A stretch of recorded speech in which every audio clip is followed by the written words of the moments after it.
Sentaros si queréis. Rocío aquí, Alicia y Javier, por orden.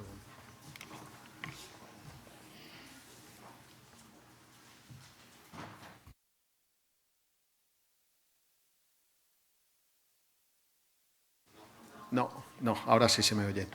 Bueno, buenos días. Vamos a seguir con la siguiente mesa. Lo primero, daros las gracias por la gran afluencia y el gran interés que hay por este tema y dar las gracias en esta mesa a estos magníficos ponentes que tenemos y que nos van a hablar de un tema muy interesante. La mesa se llama Adicciones y en otros trastornos mentales. Yo como moderador me siento muy cómodo porque bueno, pues es un poco el trabajo día a día que estamos realizando en los centros de adicciones desde que estamos viendo a esta población. Bueno, las personas que practican chemsex tenemos que tener en cuenta que en ocasiones tienen patología dual, es decir, adicciones y otros trastornos mentales. Luego la doctora Alicia González nos va a dar algún dato respecto a esto. Pero no solo se queda en el problema de la patología dual, en el problema de la adicción, sino además tiene un fuerte impacto sobre su salud sexual, en las relaciones sociales y en las relaciones afectivas, que también se va a hablar de ello. Por ello, en esta mesa se va a explicar lo que son las características individuales y específicas que tienen estos usuarios y la manera de cómo abordarlos tanto desde el campo de las adicciones como de la salud mental.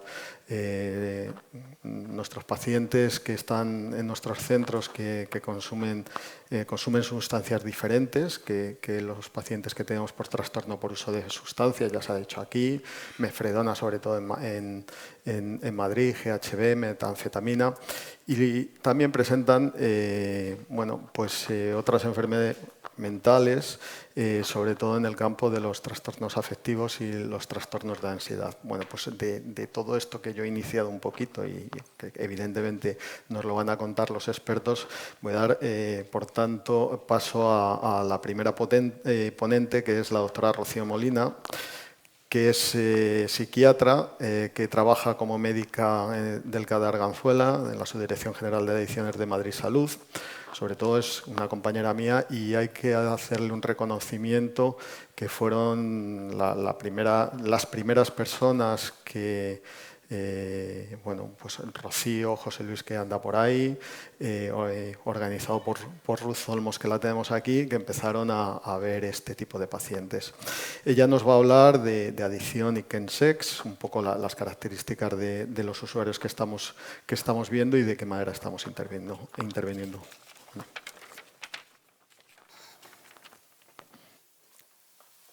Esto es para pasar, ¿no?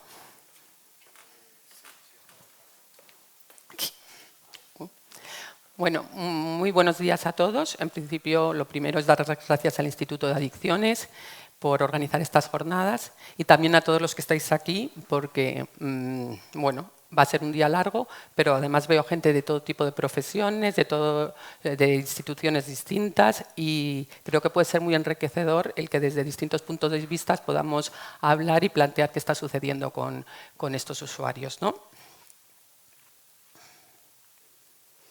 Yo soy, como ha dicho Pablo, Rocío Molina, soy médico y trabajo en el CAD de Arganzuela, que es aquí el CAD, la foto del CAD donde trabajo. Y quizá para empezar me gustaría hacer una pequeña introducción sobre cómo nos encontramos con esta situación y qué es lo que ha ido pasando, ¿no? Y quizá definirlo como lo define el Chemsex Forum, el segundo que se ha hecho, ¿no? Que lo define como un tipo particular de práctica de consumo sexualizado de sustancias en hombres gays, sobre todo, aunque también hay otros hombres que tienen sexo con hombres, ¿no? Pero que participan, que esto es muy importante, de una cultura de sexo casual y sin compromiso gay, ¿no? Es decir, que estamos hablando de que está totalmente vinculado a la cultura gay. Y lo digo porque estamos en un mundo súper cambiante y nosotros en el CAD ya estamos viendo mujeres que vienen por consumo de mefedrona y otros perfiles que no serían, ¿no? Pero que no los podríamos encajar en lo que denominamos aquí chemsex, ¿no? Y no se puede desligar de las circunstancias que afectan a este colectivo y de su forma de vivir la sexualidad.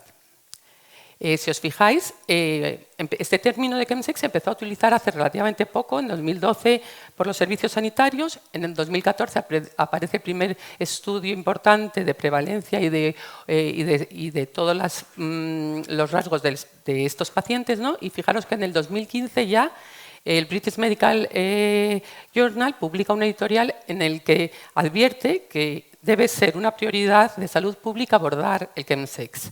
Y fijaros que esto es el 2015 y 2014. Y nosotros, por eso digo que estamos en un mundo muy rápido, muy globalizado y muy cambiante, ¿no?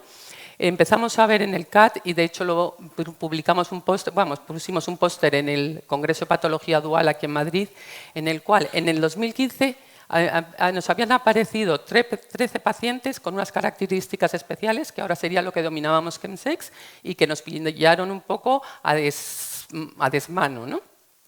Y así, en el siguiente año, publicamos un artículo con ya 17 pacientes, un poco recogiendo pues, una serie de características, y en las cuales la droga principal era la mefedrona.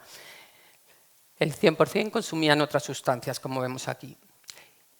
Pero fijaros en este mundo, desde un 2017, como ha dicho antes Sonsoles, hemos ido aumentando a unas velocidades que ahora mismo ya hemos atendido a un total de más de 650%. Es decir, estamos en un mundo súper rápido, y esta práctica en concreto, a través de todas las aplicaciones y a través, que yo creo que en eso España, bueno, lo dicen los estudios, ¿no? Es el primer país de turismo gay y de festivales gays, ¿no? Hace que también todas estas prácticas se globalicen de una forma y se universalicen de una forma muy rápida, y además suframos contagio de lo que está sucediendo en otros países y otros países de lo que sucede en nosotros, ¿no? Sale que España es el país con un 18% de contactos sexuales fuera de su país, seguido con un 11% de Alemania, o sea que es que nos llevamos la palma, ¿no? Y yo lo que me planteo es que para mí esto ha sido como la tormenta perfecta, ¿no? En el cual se ha juntado para que aparezca este fenómeno. Y yo ya estoy hablando de chemsex problemático, porque hasta ahora estamos hablando de poblaciones, y los estudios que hay generalmente son en poblaciones gays, pero población generalizada, ¿no? Donde hay un problema de chemsex problemático, de una adicción a sustancias. Yo creo que se ha dado la tormenta perfecta, ¿no? Son pacientes en los que hay un policonsumo, y hablo de pacientes, no de usuarios, ¿no? Porque yo los vivo tal cual y por la gravedad de la situación que estamos observando, ¿no? Un policonsumo continuo en el 100% de los casos, con unas nuevas drogas que aparecen. Hasta el 2015, nosotros que atendemos a la zona de Madrid Centro, teníamos muchos pacientes gays, pero las drogas que utilizaban para el sexo era sobre todo la cocaína y el alcohol, o el MDMA, ¿vale? Y estas drogas prácticamente han aparecido, son como muy secundarias, ¿no? Y han aparecido unas nuevas drogas súper compulsivas en el consumo, que son de muy corta duración y que permiten estar continuamente necesitando que tú retomes las sustancias, ¿no? Hay que entender también que la aparición de las aplicaciones de geolocalización han cambiado también este mundo. Ahora nos permiten conocer parejas sexuales de forma inmediata y muy efectiva, con prácticas sexuales que se ajustan a nuestras necesidades o a lo que queremos, ¿no? Cosa que antes era bastante complicado, ¿no?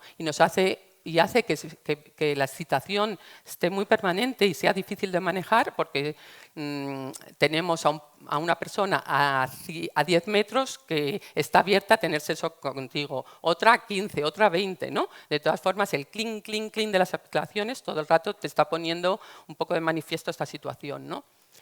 También existe una alta tolerancia y permisividad al consumo de drogas en el ambiente, ¿no? Sobre todo para el sexo.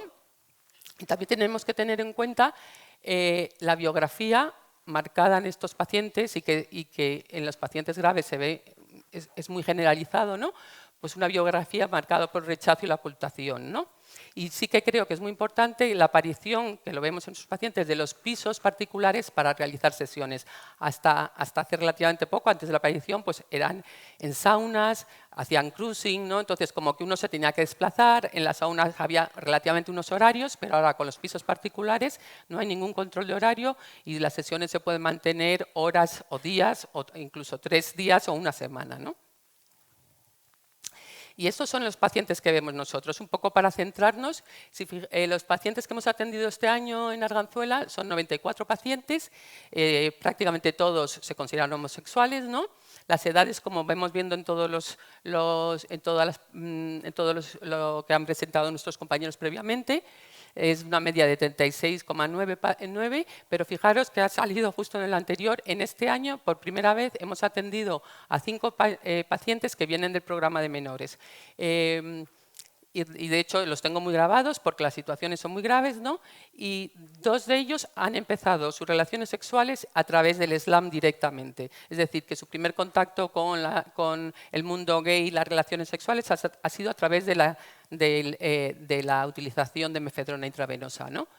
La mayoría que tenemos son españoles, pero tenemos un gran número de latinoamericanos con estudios superiores, como habéis visto, laboralmente activos, y también tenemos un gran número de pacientes que ejercen la prostitución y que también es una subpoblación dentro de esto muy complicada de tratar porque generalmente no tienen papeles, necesitan responder a lo que quiere el cliente y generalmente bien marcados por una historia previa muy dañada, ¿no? Entonces, estos 2 grupos tenemos que tener un especial cuidado y tenemos también que afianzar un poco o pararnos a pensar un poco cómo atenderlos de una forma más adecuada, porque sí, yo creo que aquí todavía estamos también un poco, no nos estamos ajustando del todo a sus necesidades. Fijaros que nuestros pacientes, la mayoría, hablaban de latina, pero la mayoría consume mefedrona en Madrid. Luego sí es cierto que sigue la metanfetamina. Y fijaros, el GHB, la cocaína y el resto de la ketamina en muy pocas ocasiones. Y también estamos viendo este año que la adicción al GHB como droga principal y única empieza a ser importante, ¿no? Y es el GHB utilizado de forma diaria, ya no solo para el sexo. Empezaron utilizando en las relaciones sexuales y ahora es una forma de enfrentarse al día a día.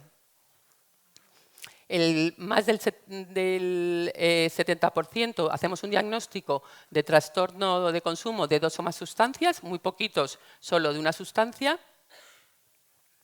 Y una vez, sí que es importante, cuando hablamos de estas nuevas drogas que se están utilizando en el chemsex, aquí nos refleja un poco la capacidad adictiva que tienen y, de hecho, desde el inicio del primer consumo hasta que acuden a tratamiento por el problema de drogas, lo que vemos es que hay solamente una media de 17 meses, es decir, se genera muy rápidamente una adicción. Y siempre, como os hemos dicho, va a haber un policonsumo, que aquí queda reflejado un poco cuando la mefedrona es la droga principal, generalmente va asociado a consumo de metanfetamina más puntualmente y de GHB. La metanfetamina, cuando es la droga principal, sobre todo se asocia a GHB. El GHB se va a asociar a mefe y a tina, ya vamos a hablarlo en reducido porque si no es muy larga la palabra, metanfetamina y mefedrona. El GHB, como os decía, va mezclado con un poquito de cada una y la cocaína también y con GHB y el alcohol sobre todo, como veis ahí todavía, cuando el alcohol es la droga principal con la cocaína y el GHB. ¿Qué quiere decir eso? Que si os dais cuenta, el GHB aparece en casi todos o en todos los pacientes y es lo que nos está permitiendo sobre todo que estas sesiones sean tan largas porque van alternando consumo de sustancias estimulantes, luego algunas más sedantes y de esta forma hacen que las sesiones se puedan prolongar horas o días. Y nuestras principales vías de consumo, por eso cuando se habla del chemsex y se recoge lo que nos recogía Pablo al principio, y aquí me parece que se me han desaparecido, me acabo de dar cuenta, alguna diapositiva que las tenía más al principio, no sé lo que ha pasado, debe ser que como había dos presentaciones, pues ha debido quedar en la otra, ¿no? Yo me planteaba un poco este fenómeno cómo ha aparecido, ¿no? Y qué es lo que realmente nosotros estamos observando. Yo lo veo como un gran iceberg, ¿no? En el que la mayoría de los usuarios están bajo agua y de los que no sabemos mucho lo que está sucediendo. Cuando se hace un estudio de estos, pues se observa lo que consumen, lo que no, ¿no? Pero nosotros en la parte de arriba, que está en la superficie, son los pacientes que nosotros estamos viendo y que son pacientes que son muy graves. Y son muy graves por las sustancias, por la situación y por las consecuencias que producen estos, ¿no? En ellos, la mefedrona, fijaros, en el 66% la van a utilizar de vía intravenosa los que vienen al CAT.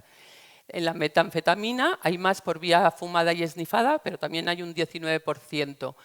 En la cocaína sobre todo es la vía esnifada, pero también utilizan la vía intravenosa. Y el GHB obviamente va a ser siempre oral. Y entonces, ¿qué es lo que vemos sobre todo en relación con los riesgos observados? Bueno, vemos que nuestros pacientes tienen muy poco conocimiento de lo que significa consumo de sustancias, del funcionamiento de las sustancias, de los riesgos, de las interacciones con otras sustancias o con sus medicamentos. Tienen muy poco conocimiento. El policonsumo es la norma y lo que está permitiendo es un largo tiempo de consumo con mucha implicación en la salud, ya sea salud física, orgánica y mental. Siempre van a ir asociados a inhibidores de la fosfodiesterasa y a poppers, que no los consideramos ni siquiera como droga porque ya para ellos es la normalidad, aunque prácticamente, bueno, ninguna de los inhibidores de la fosfodiesterasa vienen recetados por un médico, es decir, viene a ser cuando uno le place, como le place y la cantidad que uno necesita para aguantar 4 días de sesión y tener una erección. Y también lo que estamos viendo que compran las sustancias en muchos diferentes proveedores, por internet, camellos, compañeros de sesión. Entonces es un mercado que es muy rápido, muy flexible, pero también, como vemos, muy poco claro a la hora de lo que están consumiendo. Y de hecho, cuando algunos de nuestros pacientes analizan las sustancias, estamos viendo o nos cuentan pues, que hay de todo menos mefedrona, o mefedrona en muy poca cantidad, pero mezclan, aparece alfa-PVC, aparece MDPV, 2-MC, aparece todo, ¿no? Y esto, pues yo creo que es lo que nos está permitiendo, bueno, lo que está produciendo una cantidad de cuadros muy abigarrados que no sabemos muy bien qué es lo que ha sucedido ni qué es lo que está sucediendo. Y como os decía antes, tenemos una gran preocupación por esta gran cantidad de usuarios que utilizan la vía intravenosa, por los pacientes que trabajan en la prostitución y con los menores, que tendremos que ir ajustando un poco más a estos perfiles. Como yo trabajo en un centro de adicciones, mi obligación es hacer un diagnóstico a este nivel, ¿no?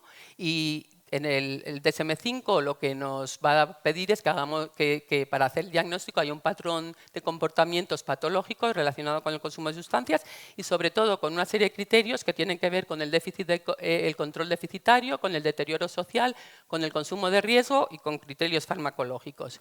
Y viendo a nuestros pacientes, lo que hemos observado que más del 80% están entre un trastorno por consumo de sustancias moderado y grave. Es decir, sobre todo, todos prácticamente presentan un control deficitario, es decir, quieren parar y son incapaces o dicen que no van a consumir tal día y sucede. El consumo de riesgo es muy llamativo también y también es muy importante el deterioro social que están sufriendo nuestros pacientes. Cuando hablo de deterioro social lo metemos en otros problemas, ¿no? Pero fijaros que el 70% nos cuenta problemas laborales y disminución del poder económico, ¿no? Con pérdida de puestos de trabajo o incapacidad de ascender cuando le tocaba, absentismo o retrasos al llegar al trabajo, incapacitación laboral muy frecuentemente, incluso despidos, en los jóvenes con fracasos académicos importantes, vuelta al domicilio familiar. En un 25% estamos viendo ya problemas judiciales que no los veíamos al principio, con sanciones administrativas por consumo en lugares públicos o por tráfico, por destrozo o robos en los domicilios, relaciones sexuales sin consentimiento, difusión de grabaciones o fotografías, y creo que está muy infravalorado porque a este grupo de usuarios les es muy complicado presentar una denuncia o por haber sido abusado o porque le han robado, siempre por la estigmatización de tengo que decir qué es lo que estaba haciendo en mi casa y la cantidad de drogas que había, ¿no? También por eso muchas veces nos llaman a urgencias, ¿no? Al 112 cuando hay alguno de ellos que dobla y las muertes de las que tenemos conocimiento generalmente es por el GHB, por una sobredosis y que no se ha dado tiempo a llamar o no se ha llamado, ¿no? Por la misma situación. Y sí que me parece importante, como decía antes Pablo, los motivos que han referido los usuarios para el inicio de Chemsex, que como los ha dicho Pablo, hay muchos y variados como todos nuestros pacientes, pero que si los recogemos en lo más frecuente, fijaros que la libertad sexual, nuevas prácticas sexuales, el superar el miedo al rechazo y a la vergüenza y hacer frente a la estigmatización por el VIH, agrupa más del 75%. Y cuando les preguntamos, ¿pero qué es lo que hizo que se convirtiera en un problema? ¿Cuándo empezaste a consumir en exceso o a que se te escapara de control? Pues también hay muchas, pero fijaros que es muy curioso, ¿no? Como agrupando, cogiendo solo dos de ellos, más del 50% se produce un descontrol de la sustancia cuando hay una ruptura de pareja o cuando aparece una pareja consumidora, generalmente después de una ruptura previa. Es decir, que ya nos habla, como decía Pablo, de toda la parte de soledad, de afectividad, del mal manejo de emociones que tienen estos pacientes. Las consecuencias son que el 74% de nuestros pacientes en el CAT, que he visto que a nivel general era menor, presentaban cuando ingresan una comorbilidad psiquiátrica, sobre todo dentro del campo de la depresión y ansiedad y también con síntomas psicóticos sobre todo. Pero ¿qué observamos? En esto yo creo que hay una buena noticia, ¿no? Que lo que observamos es una reducción llamativa de los trastornos de ansiedad desadaptativos y psicóticos con la disminución o la abstinencia. Y de hecho, los pacientes que les damos el alta solo mantienen el diagnóstico un 20% de ellos, ¿no? O sea que lo que también nos indica que estas drogas y la situación que están viviendo en general está haciendo que la salud mental empeore muchísimo, ¿no? También lo vemos con la conducta o la ideación suicida, que la mayoría se nos da, que está reflejado en casi todos los estudios, pero sí que es cierto, cuando nos paramos a ver dónde, siempre se suele dar el 75% de los casos durante el consumo o en el periodo que llamamos de crash, justo posterior a los 3-4 días posteriores a un consumo masivo, ¿no? Pero sí es cierto, y esto nos hace un poco ver para dónde vamos a tratar, ¿no? Que esta repetición de síntomas psicóticos o de crisis de pánico van a aparecer de nuevo tras cualquier consumo, ¿no? Es decir, que hay una vulnerabilidad previa del sujeto y si una vez ha tenido síntomas psicóticos, en los siguientes consumos van a aparecer igual que las crisis de pánico. Y lo fundamental que vemos es la necesidad de trabajar en los eventos traumáticos ocurridos a lo largo de toda la biografía del sujeto, el rechazo familiar, social por su orientación sexual, el abuso sexual, el bullying, es decir, hay microtraumas a lo largo de toda la biografía del paciente que van a hacer que presente una estructura psicológica compleja con una autoestima baja, autocuidado inadecuado, trastornos de la sexualidad, necesidad de reconocimiento y de aprobación por pares, vivencias de soledad, desconexión de las emociones, que lo vemos muy frecuentemente en nuestros pacientes y que esto no tiene nada que ver con los diagnósticos, sino como unos rasgos de personalidad que necesitamos trabajarlos. Otra de las consecuencias es que en el año anterior a acudir al CAT, es decir, cuando estamos hablando solo del último año, tenemos hasta un 55% de atención por urgencias, por ITS, por ideación autolítica y por psicosis, ¿no? Estos brazos yo no los había vuelto a ver desde la heroína. Este es un chico que está consumiendo intravenoso mefedrona.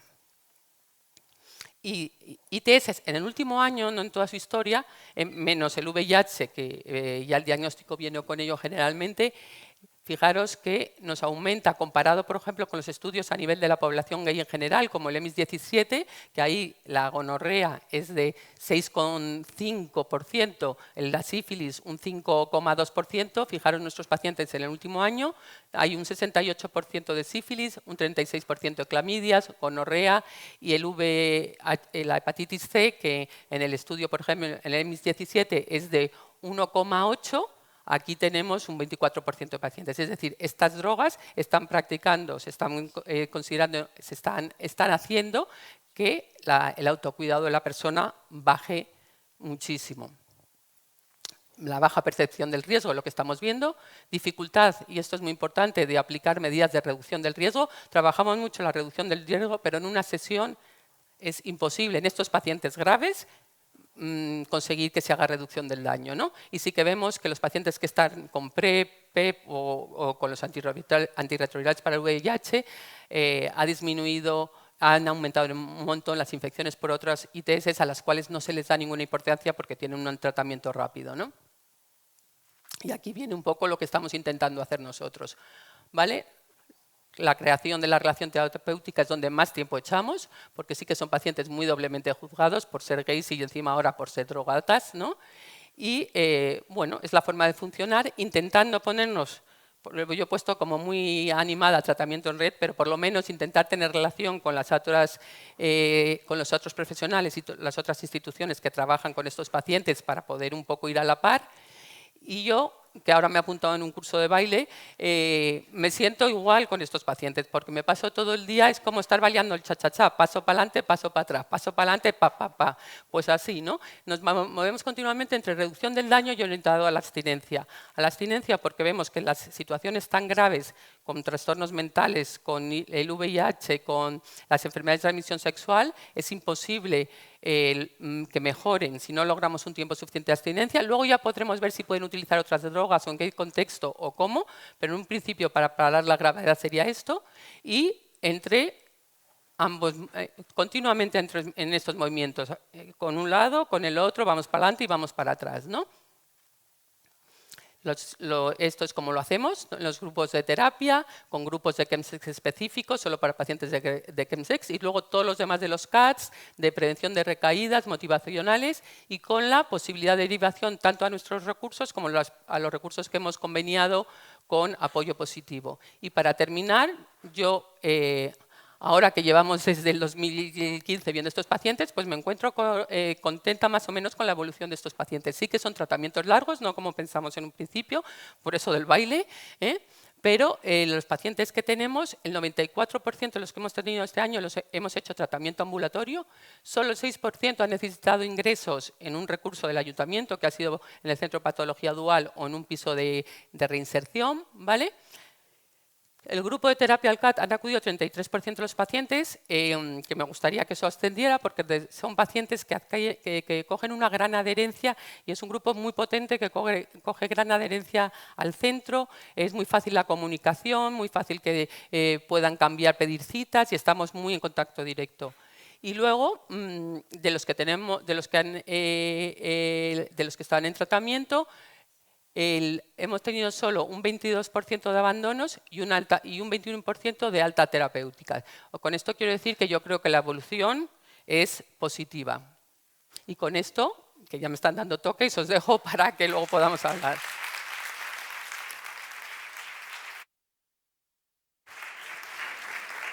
Muchas gracias, Rocío, aunque te ha sido unos minutillos, con lo cual vamos a intentar ir más rápido para luego tener algún minuto para preguntas.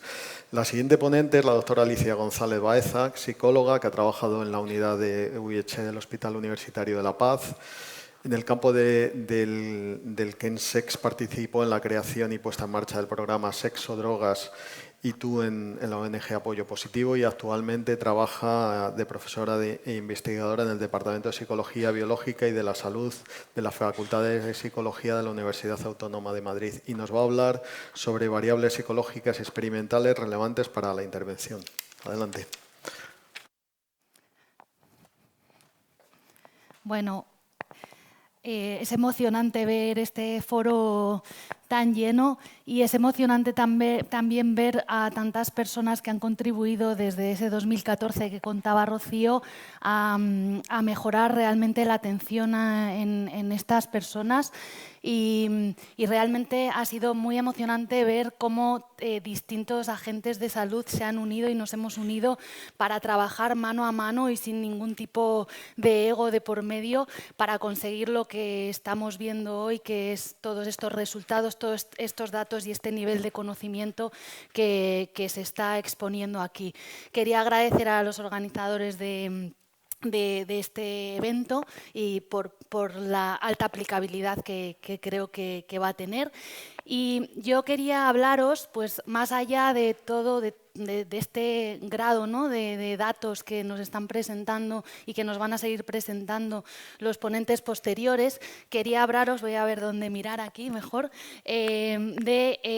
un poco de claves psicológicas y experienciales, poníamos ahí experimentales, pero es experienciales de la experiencia, de la biografía que decía Rocío, que a mí desde la intervención psicológica me han parecido claves y creo que espero que a alguien también se os puedan encender por ahí pues vías de acceso a la mejora y a intentar conseguir la abstinencia en estas personas. Específicamente, revisando un poco pues, lo que plantean otros autores y los estudios cualitativos, que son sobre todo los que hay hoy en día, pues vemos cómo se plantea como que el uso de estas drogas y esta conducta sexual que llevan estas personas puede estar relacionado con ese problema que se ha ido comentando de regulación de emociones, de gestión del malestar, como que hay una falta de habilidades ahí de base que puede estar haciendo que estas personas sean más proclives a practicar Kensés y también a tener un uso más problemático. También en los últimos años se ha hablado y lo ha hablado Rocío también, de la presencia de eventos traumáticos o microtraumas o historias complicadas que ya vienen en la mochila de estas personas y que pues pueden estar contribuyendo también a esa mezcla emocional que vemos y que tenemos que tratar. Y en los últimos años se ha publicado un artículo muy interesante de Karner que plantea ya la importancia también del apego inseguro, de las dificultades relacionales y emocionales, que estos patrones de apego también que vienen de base van a poder determinar en el contexto de Kensés, ya que es un fenómeno interrelacional, que no solo incluye el consumo de la persona en su casa o en ambientes individuales, ¿no? Y desde aquí, desde esta inicios de evidencia, pues nos planteamos seguir investigando sobre estos factores y ver qué está ocurriendo en muestras concretas, ¿no?, de personas a las que hemos atendido. Nos vamos antes de eso a mirar qué ocurre en población general, porque sí que esto está pues, muy descrito y demostrado, como el hecho de haber tenido experiencias adversas vitales, estos traumas o microtraumas, historias complicadas con los cuidadores, separación de los padres, trastorno mental en la madre o en los cuidadores principales, apegos desorganizados ya de base en los padres y otras experiencias más graves, ¿no? No más graves, pero más contundentes, como el abuso sexual o estar expuesto a situaciones de violencia, pues vemos cómo tradicionalmente se asocia a que estas personas que han sufrido, que han vivido esto, tienen desarrollan más problemas por consumo de sustancias en general, y vemos también cómo desarrollan, no sé si aquí si puedo... ¿sí? Como también estos eventos están relacionados con el inicio más temprano del sexo, con tener mayor número de parejas sexuales, con tener una insatisfacción sexual más alta, que digamos puede sembrar en personas que han vivido estas experiencias pues también estos factores de riesgo predisponentes que puede que junto con todos los otros factores que se van a hablar dificulten o generen problemas en el contexto de Kensés. También se ha mencionado cómo la pertenencia a minorías sexuales, pues puede hacer que la persona esté desde etapas muy tempranas expuestas a estrés crónico, y este estrés crónico también, digamos, que va a tener una consecuencia en poder desarrollar problemas de consumo de drogas y también problemas relacionados con la esfera sexual. Cuando nos preguntamos por qué puede pasar todo esto, digamos que está mediando entre que una persona tenga experiencias tempranas adversas y desarrolle después estos problemas, también problemas de salud mental, una de las variables que desde mi experiencia también y desde pues, mi conocimiento, ¿no?, y mi opinión es relevante es los problemas de regulación emocional que ha comentado Rocío, porque sabemos que cuando un niño o un chaval se expone a estrés crónico, pues hay un impacto en su cerebro y la maduración cerebral no se produce de la misma manera. Y se han descrito como las estructuras más límbicas que están relacionadas con las emociones y con el prefrontal, con nuestro autocontrol, con nuestra capacidad de inhibirnos y tomar decisiones de manera racional, pues puede estar comprometida cuando ese cerebro de esos niños, de esos chavales, están expuestos a altos niveles de estrés. También tenemos que tener en cuenta que estamos hablando de historias con cuidadores complicados muchas veces, y esto va a hacer pues, que sea más difícil que nos enseñen estrategias para manejar el estrés, para relacionarnos o para regular las emociones. Vamos a tener modelos que no pueden no estar inculcándonos, ¿no?, pues las estrategias más sanas posibles. Y todo esto es uno de los factores, ¿no?, que en la literatura y también en nuestra experiencia vemos, se ha relacionado, puede estar mediando, puede estar explicando por qué hay esa vulnerabilidad, o parte de ella por lo menos, a tener problemas de salud mental, consumo de sustancias y problemas en la esfera sexual que estarían predisponiendo a lo que va a venir después, que es empezar las prácticas de Kenses y poder tener problemas con ellos. Solo por marcar estos dos estudios y para que nos queden así algunos datos concretos, vemos en este estudio de Campbell de población general como las personas que habían tenido 4 o más experiencias adversas tempranas, de estas que estamos hablando, tenían 4 veces más probabilidad de tener conductas de riesgo asociadas al VIH, a la posible infección por VIH. Y así, bueno, aquí se incluían pues, más riesgo de tener ITS o de haber tenido sexo anal desprotegido. O sea que parece que estas experiencias están predisponiendo a una conducta sexual de cierto riesgo para contraer VIH.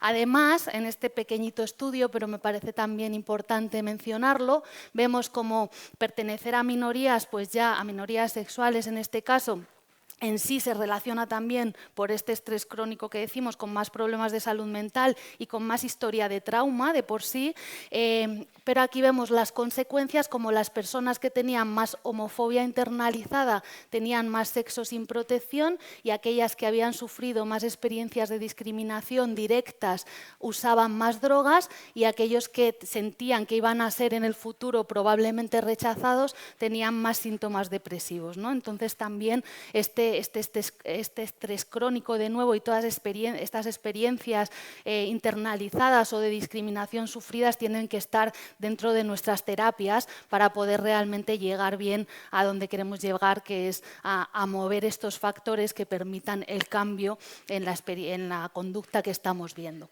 Os vamos a presentar los datos de este estudio que realizamos en apoyo positivo con usuarios que son usuarios del programa Sexo, Drogas y Tú, y como veis son muchos usuarios que están también tratados en los CAT con los que se colabora y bueno, tienen ya problemas asociados al consumo de drogas, ¿vale? O sea que estamos en muestras ya en personas que tienen problemas probablemente de adicción.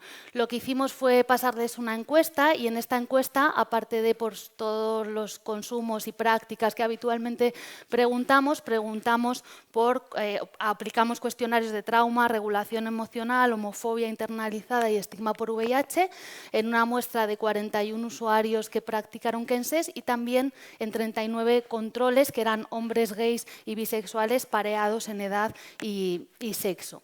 Los datos que encontramos es que el 100% de ellos presentaba algún problema relacionado con el consumo de sustancias, por eso os digo que estamos en una población específica, que no estamos en población general de hombres gays, sino ya con un cierto problema o problemas asociados al consumo de drogas y el 34% de ellos presentaba puntuaciones sugerentes de trastorno por consumo de sustancias.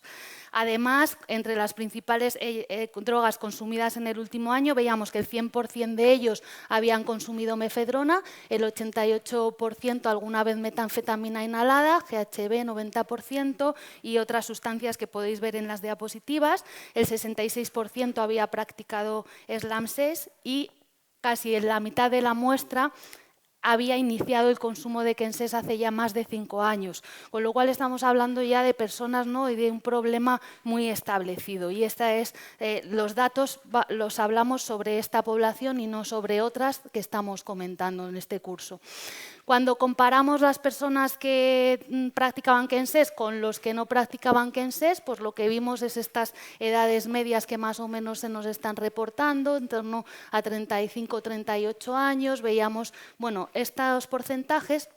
Pero sí que en lo que encontramos diferencia, que ahora es lo que quiero marcar, es que en nuestros grupos, estos grupos diferían en que había más extranjeros, más gente de fuera de España en el grupo de Kenses, además había sobre todo más personas con infección por VIH, que esta es una variable que no controlamos aquí, pero por eso vamos a controlar después en los análisis estadísticos. Solo por remarcar os voy a presentar datos, pero solo con la idea de centrarnos muy concretamente en algunos de ellos.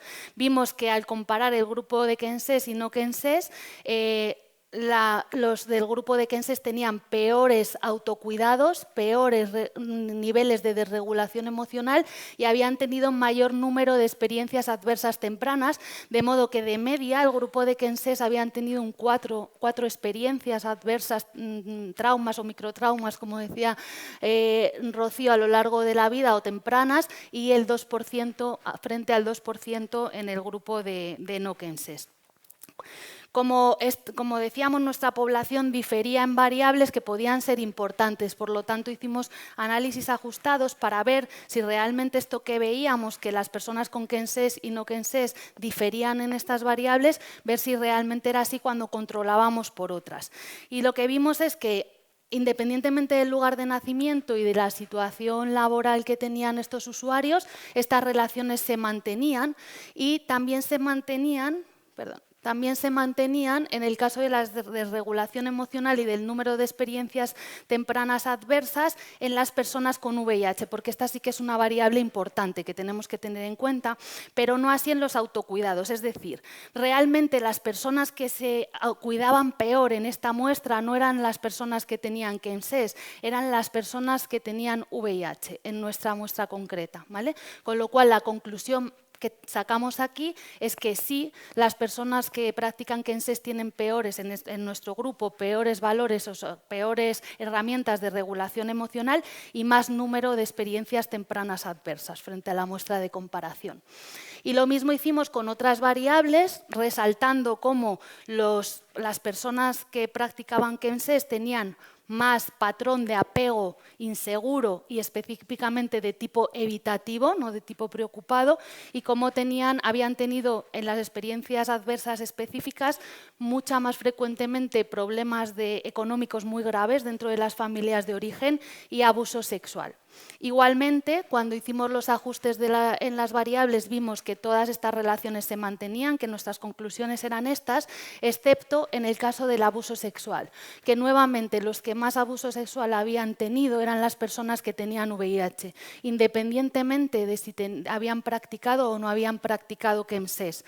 Entonces, veíamos de hecho los datos que las personas que vivían con VIH tenían un 46% frente al 10% de abuso sexual de las que no vivían con VIH. Los datos eran contundentes, ¿no? Cuando nos vamos a las experiencias ya más tempranas, más concretas, adversas, independientemente ya si difieren o no difieren, yo creo que es importante centrarnos en el porcentaje de experiencias que presentan las personas que estamos atendiendo y que practican Kenses, independientemente ya si es igual o no que en el resto de su población de referencia. Y vemos que el 80% de estas personas habían sufrido agresiones o fuerte rechazo por los compañeros del colegio, es decir, va a haber casos de bullying y toda la repercusión que esto tiene que ver en la autoestima y también en el apego en los adolescentes, ¿no? Que tiene un gran impacto emocional, problemas económicos graves, bueno, ahí veis, ¿no? Abuso sexual también el 40%, abandono parental del hogar, problemas con las figuras de apego, el 35% de los casos. Entonces esto lo vamos a tener que recoger realmente en la consulta y lo vamos a tener que explorar independientemente, ¿no? de las comparaciones previas que hemos establecido. Y con esto ya, pues yo me planteo desde este marco también poder seguir estudiando y poder seguir, bueno, pues mejorando el conocimiento que tenemos sobre esto, sobre todo esto que está ocurriendo en estas personas, pero sí que desde la experiencia clínica también yo creo que es importante centrarse en esas dificultades de regulación emocional que hace que muchas veces, tanto en población general como en estos usuarios, se estén usando el sexo y las drogas como una estrategia de evitación experiencial y de evitación de emociones, y cómo esos patrones de apego inseguro también vamos a tener que manejarlos porque van a generar muchos problemas interpersonales y también pautas herramientas particulares de relación en el contexto de CNSES y con también el foco en la experiencia puesta del efecto del estrés crónico. Con esto, y para terminar, aquí dejo un popurrí de la reflexión mía propia y personal sobre estos datos, sobre por dónde tenemos que ir más a nivel terapéutico. Creo que tenemos que evaluar sí o sí las habilidades de regulación emocional que tienen estas personas y además creo que, dado que hemos dicho también que hay un impacto posible neurobiológico, ¿no?, en estos sistemas prefrontales y sistemas límbicos y sus conexiones, creo que también debemos empezar a probar pues, herramientas de neurorehabilitación, de neuromodulación, de neuroregulación tipo neurofeedback, para que esto sea un complemento terapéutico que dé ese impulso, ¿no?, a poder mantener esa abstinencia inicial que decía Rocío.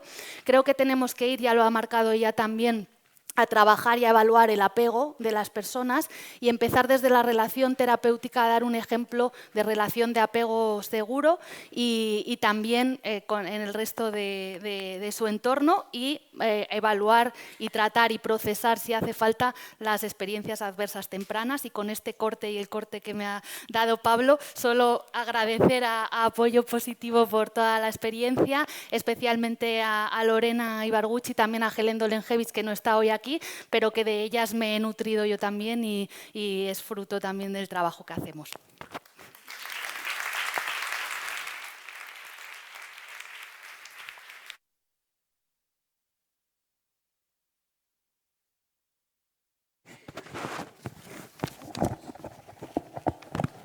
Muchas gracias, Alicia. ¿Se oye? Muchas gracias, Alicia, por la excelente exposición. El último ponente que nos queda es el doctor Javier Curto Ramos, ya muy conocido nuestro, de los profesionales que trabajamos en el campo de Tetuán.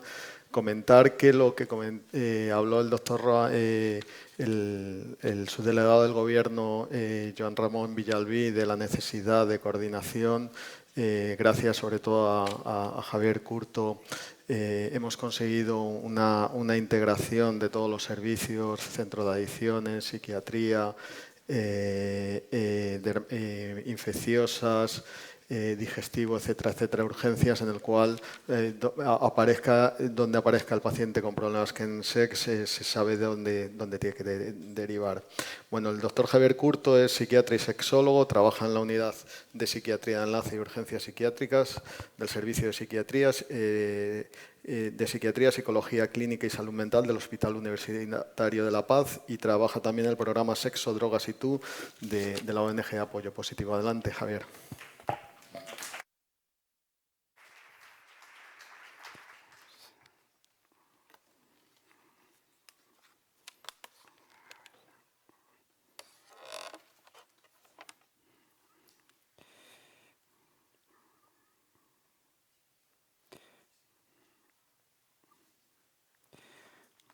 Voy a poner el cronómetro, que creo que nos hemos pasado un poco de minutos en la presentación, así que voy a intentar acelerar.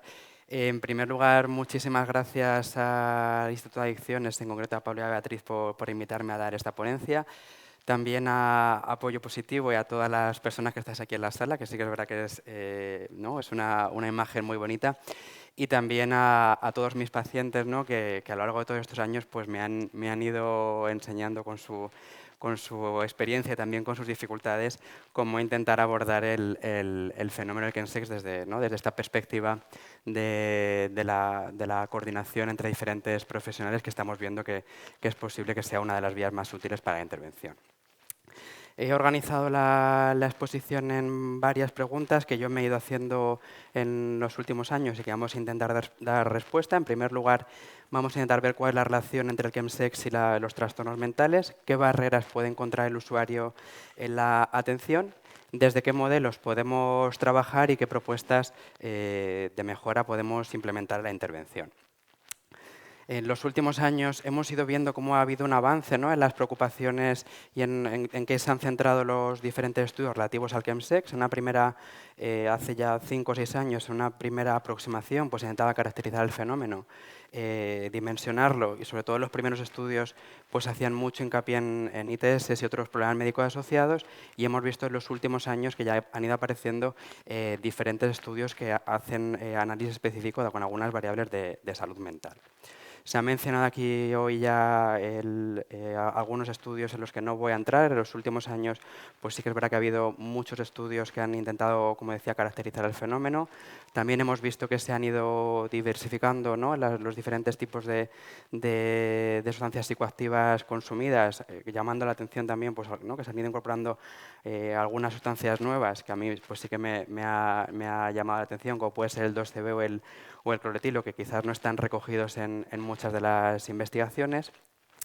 Y bueno, la verdad es que pese a esta tardanza que hemos tenido en la investigación, en intentar dimensionar un poco cuáles eran las complicaciones de salud mental que tenían nuestros usuarios, lo cierto es que esto llama la atención porque los profesionales de salud mental pues en los últimos años no hemos cesado de encontrarnos pues, usuarios en diferentes entornos, ¿no?, desde urgencias, desde unidades de hospitalización, centro de salud mental, centro de atención a las adicciones, con muchas de las patologías que ya había comentado Rocío. Y esto además no es llamativo que hayamos tardado tanto tiempo en intentar enfocarnos en la salud mental, puesto que ya sabemos que la población gay, bisexual y de hombres que tienen sexo con hombres somos población más vulnerable para trastornos mentales, sobre todo ansiedad y depresión, como mencionaban las compañeras, y también trastorno por uso de sustancias y también uso recreativo de sustancias, ¿no? En concreto en el chemsex, en la práctica clínica, pues hemos visto diferentes patologías mentales, muchas de ellas previas al inicio del consumo y otras ¿no?, que han ido apareciendo o en el contexto del consumo a posteriori, pero sobre todo ansiedad, depresión, trastorno por estrés postraumático, trastorno psicótico, y luego también muchas complicaciones relacionadas con el trauma que las vamos viendo como una problemática un poco transversal al resto de patologías, ¿no? Diferentes estudios pues, han señalado sobre todo mayores prevalencias de ansiedad, depresión y trastorno por uso de sustancias en población que practica chemsex. Otros estudios realizados en Alemania también amplían y también señalan problemas de somatización, mayor riesgo de haber sufrido agresiones sexuales y también síntomas psicóticos y heteroagresividad. Y luego también en los últimos años, aunque la evidencia no es demasiado buena, pero también ha habido diferentes revisiones sistemáticas que lo que han señalado es que la población que hace utilización de aplicaciones de ligue con geolocalización pues tiene mayores prevalencias de depresión, mayor uso de sustancias y además pues también peor calidad de vida y mayores problemas de insomnio. Como ya se ha comentado bastante, el estudio comentaba Pablo, ese lo voy a saltar. Voy a mencionar también algunos resultados interesantes del estudio Homo Salud que se realizó el año pasado. En este estudio, cuando se comparaba la población que practicaba chemsex con población que utilizaba drogas fuera del contexto sexual, se veía que había mayor riesgo de haber los usuarios referían mayores prevalencias de haber presentado previamente episodios de manía o depresión o de sexualidad compulsiva, y también algunos síntomas que podrían sugerir pues patología psicótica o también ideación autolítica. En la muestra de apoyo positivo del programa Sexo, Drogas y Tú, en la que colaboro, en los usuarios que eran derivados a psiquiatría, pues la verdad es que no teníamos una altísima prevalencia de prácticamente, de trastornos mentales muy diversos, pero sobre todo depresión, ansiedad, y muchos de ellos que habían tenido previamente síntomas psicóticos inducidos por el consumo. Y luego también lo que llama mucho la atención eran conductas suicidas, y tanto con ideación autolítica en ese momento como en el pasado. Luego en la muestra de apoyo positivo hemos hecho algunas investigaciones en las que ha colaborado Alicia, y hemos analizado qué ocurría con la población de nuestro programa que hacía uso intravenoso frente a aquella que no hacía uso intravenoso. Y en la población que hacía uso intravenoso vemos que tenían pues, más riesgo de tener depresión, ansiedad y psicosis, tanto en ese momento como en el pasado, y también ideación suicida, tanto en ese momento como en el pasado, ¿no? Y además también eran usuarios que, aparte de estas patologías mentales, pues también tenían en muchas ocasiones pues, complicaciones somáticas, como podían ser pérdidas de conocimiento, síntomas abstinenciales más graves, y que por lo tanto pues, requieren mayores esfuerzos en la intervención.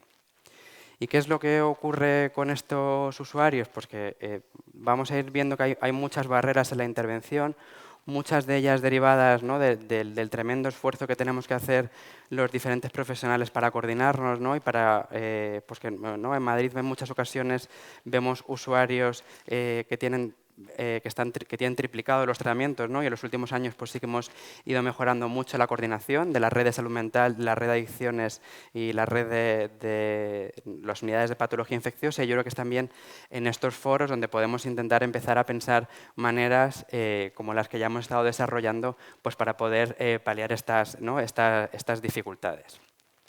¿Qué es lo que ocurre con los usuarios que tienen chemsex y algún tipo de trastorno mental? Pues son usuarios que tienen muchas dificultades ¿no?, en los diferentes momentos del tratamiento. En primer lugar, como mencionaba también Alicia, pues hay mayores conductas de riesgo y autocuidado. Son usuarios que luego además cuando hay cualquier tipo de patología se retrasa mucho el tiempo del diagnóstico y tardamos mucho más tiempo en que inicien el seguimiento. Y después, una vez que ya hemos conseguido que enganchen en la terapia, pues luego además hay muchas graves dificultades en la adherencia, en retraso del tratamiento y luego además que también en muchas ocasiones se nos llegan a perder.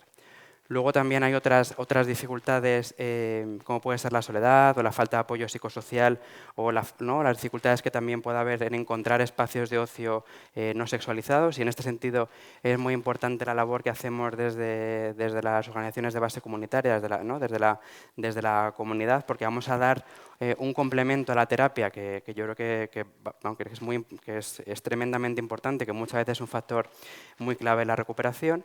Y luego pues también tenemos muchos usuarios que tienen prácticas de chemsex en entornos donde es muy difícil llegar, ¿no?, desde casas privadas, saunas, fiestas, y luego también tenemos muchos usuarios que van acumulando vulnerabilidades de trabajadores sexuales, personas trans, personas migrantes a las que pues puedan tener dificultades en acceder a nuestros sistemas sanitarios, etcétera, ¿no?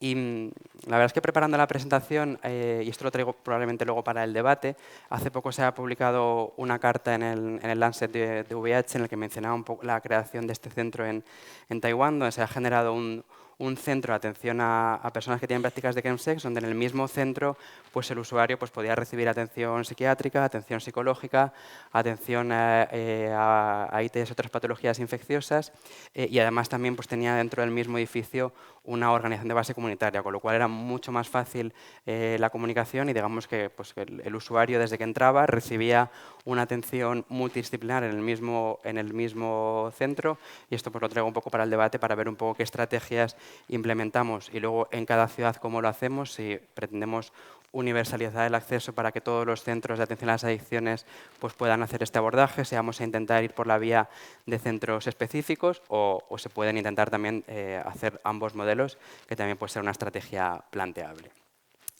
Y luego, yo la verdad es que siempre soy bastante, ¿no?, en estos foros a veces, al principio sobre todo iba con la sensación de que había mucho pesimismo, ¿no?, de cómo nos enfrentamos al usuario con prácticas de chemsex, no tenemos ni idea de sexualidad, no tenemos ni idea de estas nuevas drogas, y lo cierto es que tenemos muchos tratamientos habituales que son eficaces, y yo creo que la perspectiva que tenemos que puede ser interesante que vayamos adquiriendo es intentar complementar estos tratamientos que ya son eficaces con algunos de los modelos que ya comentaba Rocío y Alicia, ¿no?, desde la teoría del estrés de minoría y de la perspectiva del trauma, y luego también ser capaces de dar respuestas adaptadas a cada usuario, ¿no? No nos valen respuestas de alguna manera manualizadas, porque son usuarios con historias en muchas ocasiones biográficas marcadas ya no por el microtrauma, sino por el macrotrauma, ¿no?, de haber tenido que tener o enfrentarse a muchísimos estigmas en diferentes áreas, y luego también pues, complementar la intervención habitual con la intervención sexológica, tanto en modelos un poco pues, desde la educación sexual, desde el asesoramiento sexual, o modelos un poco más especializados como pueda ser la terapia sexual, ¿no? De la parte que comentaba Alicia, es muy importante que tengamos en cuenta que mucha de la población con la que estamos trabajando pues tiene, como decía, somos más vulnerables para tener problemas de salud mental, problemas de adicciones, mayores infecciones de transmisión sexual, y cómo estas diferentes epidemias van creando sinergias y repercusiones una en la otra, y debemos abordarlo de una manera integral, ¿no? Y tener en cuenta también cuando hacemos el abordaje con los usuarios, pues todas las experiencias que ha podido haber de violencia, de trauma, y cómo esto puede condicionar pues en muchas ocasiones mayores problemas de salud mental. Y en los últimos años han ido apareciendo algunas propuestas que yo creo que son bastante interesantes y que yo creo que nos tenemos que valorar e implementar. Muchas de ellas ya las ha comentado Alicia, pero ¿qué implica, ¿no?, hablar desde el modelo de intervención centrado en el trauma? Pues en primer lugar, implica dar un espacio de seguridad al usuario para que pueda de alguna manera volver a ser capaz de confiar en el otro, ¿no?, en tener una relación, ser capaces de generar un espacio terapéutico que se va a ir construyendo en el tiempo. También es muy importante ofrecer y dotar al usuario la capacidad de elección de diferentes estrategias de tratamiento, que además va a aumentar mucho la autoeficacia percibida, como sabemos es muy importante pues en la patología adictiva y en la patología de salud mental en general. Y en último lugar, pues también desarrollar modelos colaborativos en los que no nos dediquemos únicamente a aliviar los síntomas, sino que también seamos capaces de centrarnos en las fortalezas, ¿no? Y también pues, desarrollar modelos que sean capaces de intervenir desde el propio background cultural del usuario, y también siendo conscientes de las propias dificultades que podemos tener los profesionales. Y en los últimos años, también un poco a colación de lo que traía Alicia, se han ido haciendo muchas propuestas que yo creo que son muy interesantes, que más o menos lo que vienen a postular es que todas las personas LGBT podemos haber atravesado por muchas experiencias traumáticas que luego pueden generar dificultades en establecer relaciones de apego seguro, y también dificultades en la regulación emocional, y es en este contexto en el que el chemsex pues, puede ser una estrategia bastante útil, por lo menos a corto plazo, a la hora de formar vínculos y a la hora de establecer una búsqueda de la regulación emocional. Y con esto pues creo que es muy interesante que podamos desarrollar modelos que puedan estar basados en aumentar la capacidad de la función reflexiva de estos usuarios, que es lo que mencionaba Alicia. Y bueno, luego ya estos otros modelos no sé cómo voy de tiempo, Pablo. ¿Voy bien? ¿2 minutos? Bueno, por destacar que seguimos teniendo muchos tratamientos farmacológicos que son útiles para la mayor parte de los trastornos mentales, y que yo creo que los tenemos que tener en la cabeza y ser capaces de poder, de alguna manera, pues, utilizarlos cuando son necesarios. Y luego pues, también otros modelos más de intervención psicoterapéutica, modelos de intervención psicosocial, que ya se han demostrado que son eficaces, y como insistía anteriormente, igual lo que tenemos es que ir cogiendo estrategias desde otras perspectivas e intentar adaptar los tratamientos. Así que muchas gracias.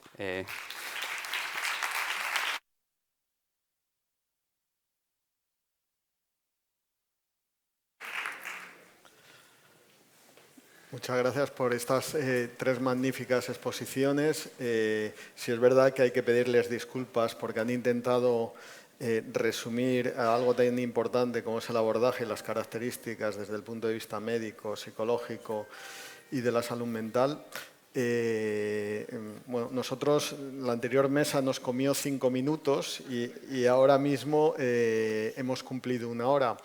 Creo que para no retrasar mucho más el horario del Congreso, hay una pregunta, solo hay una pregunta. Si solo es una pregunta, por favor, deciros, mientras que llega el micrófono, que ahora viene el descanso, hay un desayuno preparado ahí fuera, y que, por favor, que a las 12 en punto estéis todos aquí para la siguiente mesa. Hola, bueno, mi nombre es Paula, soy médica residente de Salud Pública en el Instituto de Salud Carlos III, y no sé si esto es abrir un melón demasiado grande, pero quería preguntaros un poquito cómo desde lo asistencial ligáis con todos los procesos sociales, porque siempre tengo la sensación que desde la clínica es bastante difícil salirse de la individualidad y que esto llega a cosas como ver los traumas a veces como cosas individuales e aisladas y no como algo social e incluso histórico del colectivo. O llega yo creo que tomar posiciones en contra de la reducción de riesgos, a la vez que hablamos de reducción de riesgos, como ver un mercado rápido y flexible en el consumo, que no sé si realmente es así, el mercado como un problema, cuando la criminalización de los usuarios de drogas nunca ha hecho nada por la reducción de riesgos de los usuarios de drogas. Y desde luego no hace, yo creo que el motivo por los que en los chills no se llama a urgencias es el miedo a la policía y no es que no dé tiempo a llamar ante una sobredosis. O ver la libertad sexual como algo que lleva al consumo, cuando no hemos tenido nunca educación sexual ni libertad sexual de ningún tipo. Entonces me surge la duda de cómo se liga con lo social y también ligado al problema de la representación. Creo que el colectivo queer tenemos una cultura absolutamente distinta y que realmente estamos hablando de algo profundamente cultural. Es que vemos otros programas de televisión, es que tenemos otra música, es que tenemos otro ocio, es que tenemos nuestros propios barrios en las ciudades. Y creo que esto, sin una representación muy elevada en las mesas, en las clínicas y en todos los sitios donde se toman las decisiones, es muy complejo. Y no sé cómo desde la clínica pues ligáis un poco con qué estrategias hacéis para intentar ligar con esta parte de lo social y todo esto que hay detrás, porque que el chemsex sea algo que hacemos las maricas, desde luego no es algo que ha aparecido ahí como una seta. Que el popper sea algo intrínseco a nuestra cultura de los 70 no ha aparecido ahí como una seta, ¿no?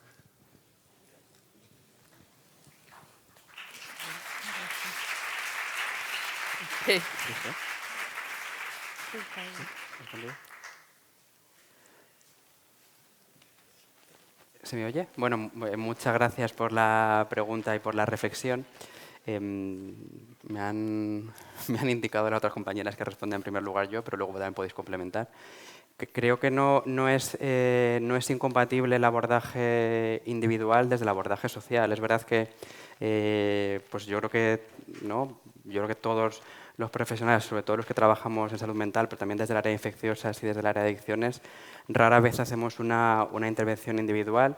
Es verdad que se nos ha formado mucho más en cómo abordar una depresión, cómo ayudar al paciente a establecer adecuadas estrategias de autorregulación, cómo intentar ayudar cuando vemos dificultades en el apego. Y es verdad que tenemos esa formación, con lo cual probablemente nos sintamos más cómodos haciendo la intervención ahí, pero yo no creo ni que se pueda ni que se deba únicamente hacer este abordaje desde lo individual.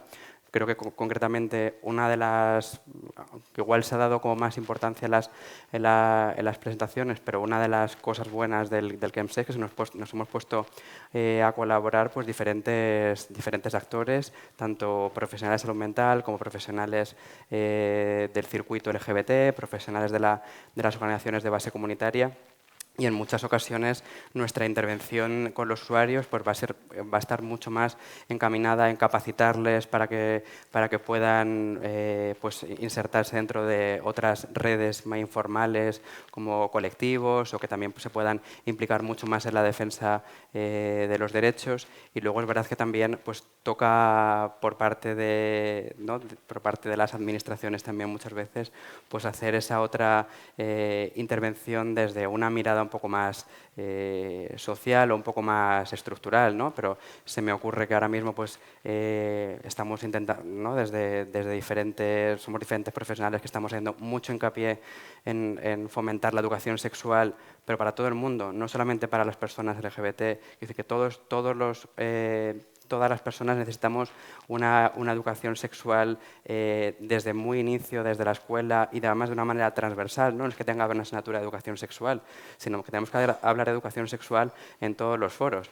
Es verdad que yo creo que probablemente nosotros como profesionales de salud mental pues igual no hemos incidido tanto en estas otras medidas, pero está claro que son medidas que hemos de implementar, que yo creo que también un poco en cómo se ha abordado el VIH en los últimos años hemos aprendido que tenemos que tener una mirada más amplia y que va a ser haciendo más hincapié igual en lo social donde vamos a encontrar también más mejoras. Pero yo creo que, insisto en que no me parece que sea incompatible, pues si llega un paciente deprimido, hacer un abordaje farmacológico, hacer un abordaje psicosocial y no solo psicoterapéutico, y también con una mirada un poco más amplia.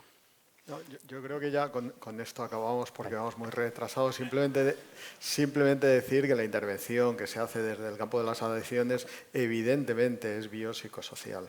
Muchas gracias y a las 12 nos vemos en la siguiente mesa.